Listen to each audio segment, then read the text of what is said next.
चलिए भाई, गुरुवार की सुबह मुस्कुराइए भाई। सेकेंड लास्ट ट्रेडिंग सेशन है इस कारोबारी हफ्ते का। आज निफ्टी 50 कॉन्ट्रैक्ट्स की वीकली एक्सपायरी का स्केड्यूल है।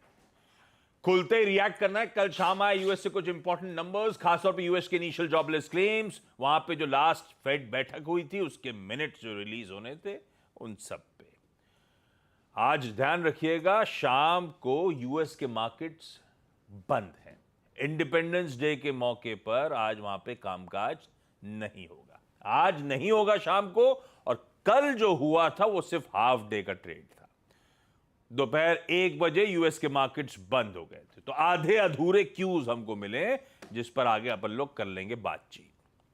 पहले लेकिन कल का मार्केट्स आपकी स्क्रीन पे रख देता हूं। गैप के साथ कल निफ्टी की शुरुआत हुई। लार्जली दिन भर वो गैप इंटैक्ट रहा और इनफैक्ट जाते जाते दिन के हाईज पे जाके भारतीय बाजार बंद हुए 2.3% की मजबूती के साथ। नियर सेशन हाईज समाप्त हुआ सत्र। हाईलाइट रहा था Nifty bank as expected. 0.25% Nifty bank में मजबूती के साथ कामकाज। एज एक्सपेक्टेड इसलिए कहा था क्योंकि एचडीएफसी बैंक का आउट परफॉर्मेंस एक्सपेक्टेड था वो खबरों के बीच में, पर जो एक्सपेक्टेड शायद नहीं था वो बाकी बैंकिंग कॉन्स्टिट्यूएंट्स का भी जबरदस्त अप मूव। निफ्टी की कल की कंट्रीब्यूशन प्लेट दिखाता हूं।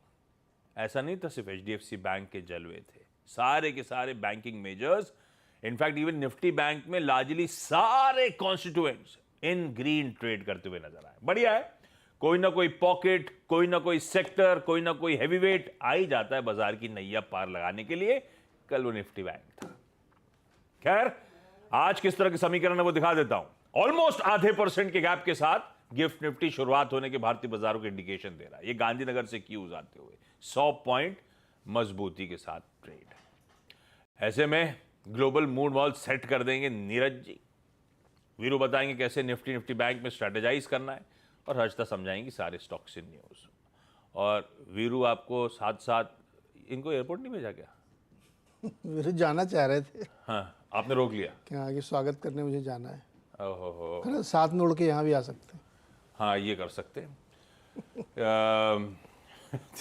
भाई टीम इंडिया आ गई है वापस। इतने दिन से फंसी हुई थी बारबाडोस में साइक्लोन के चलते। फाइनली आप जो सुबह सुबह फ्लाइट लैंड हो चुकी है, विजुअल्स इस समय दिल्ली एयरपोर्ट से ताज़ा ताज़ा, अरे दिखाई रहे हैं तो फुल स्क्रीन में दिखा दीजिए।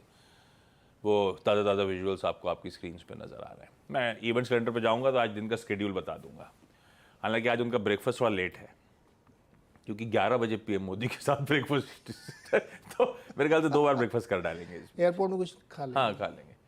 खैर, ये विजुअल्स आ रहे हैं, बाद में आज के दिन का जो पूरा शेड्यूल है वो बाद में समझाऊंगा। अभी काम पे फोकस करा जाए। अपना काम जरा स्टॉक मार्केट रिलेटेड ज्यादा। भाई कैसा मूड है दिखा दीजिए। एशिया दिखाएंगे क्या? डायरेक्टर साहब वैसे क्रिकेट फैन है हमारे, बफ बफ। आरएचएस में रखिएगा, ये दिखाते रहिए विजुअल्स बढ़िया से। ये है गिफ्ट निफ्टी के संकेत। रख दीजिए एशिया आपके सामने, मिला जुला सा क्यू। और यूएस में जो कल हाफ डे था उसका रुझान भी रख देता हूं। डाउ फ्लैट था, नैस्डैक और एसएनपी बढ़िया आधे से 3/4% मजबूत थे। यह है समीकरण, और बीच में आ गया उसके बाद डेटा पॉइंट्स वगैरह। क्या हालचाल है, कैसा मूड है? हाफ डे था तो ये हाल था, पूरा दिन होता तो क्या होता। हाफ डे में ही तोड़फोड़ तेजी कर दी लोगों ने। तो एसएनपी अब कंफर्टेबली 5500 के ऊपर बंद हुआ है, 5537, और नैस्डैक 18,000 के ऊपर बहुत मजबूती के साथ। नैस्डैक 100 तो और 20,000 के ऊपर बंद हुआ है। तो वही टेक्नोलॉजी वाले शेयर्स दौड़ा रहे थे स्टॉक्स को, टेस्ला वेस्ला सब मिलके। लेकिन ये तो इसलिए दौड़ रहे थे क्योंकि रेट कट की उम्मीद बन रही। क्यों हुआ देखिए, 2-3 नंबर्स आए थे, उस पर ध्यान देते। पहले आप इंतज़ार कर रहे थे कि फेड के जो मिनट्स पिछली बैठक हुई थी 11-12 जून को, उसमें क्या हुआ था। उसमें ये बहुत दिनों के बाद की बैठक के अंदर ये डिस्कस हुआ कि इकॉनमी जो है स्लो हो रही है, तो उसकी वजह से इन्फ्लेशन में कमी आ रही है। ये एक बहुत अच्छा पॉजिटिव संकेत बाजार ने लिया। हालांकि अभी भी वो मान रहे हैं कि थोड़ा और 2% तक जाने के लिए समय लगेगा, लेकिन संकेत जो उसके मिल रहे हैं वो नीचे की तरफ जा रहे हैं। तो पहला जो डेटा था वो पसंद आया बाजार को। दूसरा प्राइवेट जॉब कितने क्रिएट हो रहे हैं उसका नंबर आया, जो एडीपी रिपोर्ट आती है उसमें 1.5 लाख नौकरियां जून में क्रिएट हुई हैं, जो कि मई के 1,57,000 से 7,000 कम है। तो दूसरा डेटा जो स्लोइंग हो रहा है वो पसंद आया बाजार को। तीसरा जो सर्विसेज मैन्युफैक्चरिंग का डेटा आया है वो तगड़े से गिरा है और 48.8 रहा है जून में, जो कि कंसेंसस था कि 52.5 आना चाहिए। तो तीसरा डेटा बाजार को पसंद आया क्योंकि ये भी स्लो हो रहा है। तो ये जो 3-4 नंबर्स आए इकोनॉमी वाले, ये बहुत मार्केट के लिए कंड्यूसिव थे। और अब यहीं पे अच्छी बात भी, यहीं पे दिक्कत बात की, अब कि इतनी होप बिल्ड हो गई है सितंबर में रेट कट की